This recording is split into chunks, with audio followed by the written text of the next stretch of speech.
avanti compamare. Comandante, ho sentito la torre, se ci sono difficoltà considerato il maltempo, in base all'ordinanza siete comunque autorizzati ad aumentare la velocità nei limiti della sicurezza per evitare qualsiasi tipo di collisione con altre velocità e con la costa. E vi ridomando, avete bisogno di un quarto rimorchiatore?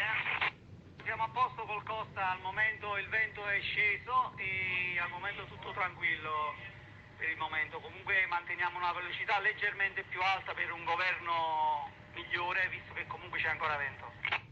Ok comandante, quindi mi conferma che non vi serve il quarto rimorchiatore? No, confermo, va bene così, la ringrazio.